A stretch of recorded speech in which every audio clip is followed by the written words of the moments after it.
શું કહેવાય પેલા? છરી. છરીનો આપણા ઘરમાં ક્યાંય ઉપયોગ થાય છે? થાય કે ન થાય? હા, શું લેવા થાય? શાકભાજી સુધારવા માટે.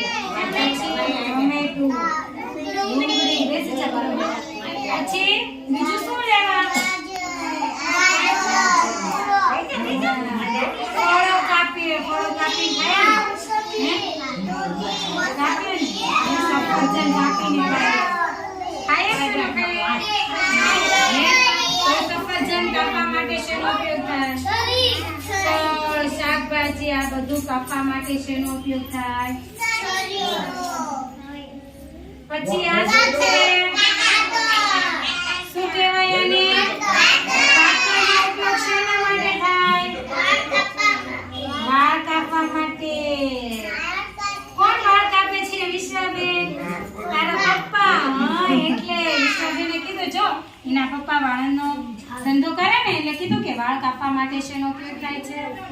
કાતરનો. પછી દરજી શેના માટે ઉપયોગ કરે? શું લેવા? કપડા સીવે? હે? તો કપડાને વેતરવા હોય, ડિઝાઇન કરવા માટે, તો એના માટે શેનો ઉપયોગ કરે? પછી આ શું છે? બ્લેડ કહેવાય. શું કહેવાય? બ્લેડ. બ્લેડ એનો આપણે ઉપયોગ કરવો જોઈએ? આપણે હાથમાં લેવી જોઈએ? શા માટે ના લેવી જોઈએ? લાગી જાય, લોહી નીકળે, એટલે આપણે આ બ્લેડનો ઉપયોગ કરવો નહીં. ચીરો પડી જાય, દુખે. બરાબર? હા. પછી આને શું કહેવાય? Nail cutter. નેલ કટરનો ઉપયોગ શા માટે થાય? નખ કાપવા માટે. તો આપણે જાતે આયેથી નખ કાપવાના નહીં. તમને કોણ કાપી દે છે? બીજું કોણ કાપી દે? અહીંયા કોઈ કાપી દેશે તમને? કોણ કાપી દેશે? હા. કોના મેં નખ કાપીશ? હું કોઈને નખ કાપું છું? કોના નખ કાપું છું? હવે તો સરસ.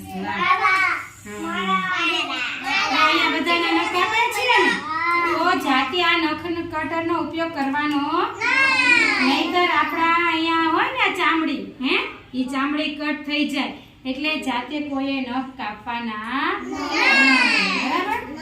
તો આપણે આ બધી વસ્તુનો કોઈએ ઉપયોગ કરવો નહીં. બરાબર? છરી, કાતર, બ્લેડ અને નેલ કટર. બરાબર ને? મમ્મી ઘરે શાક સુધારશે, ફ્રૂટ કાપીને તમને ખવડાવશે, પણ તમારે જાતે કાપવાનું નહીં. શું લેવાની? સંતરું.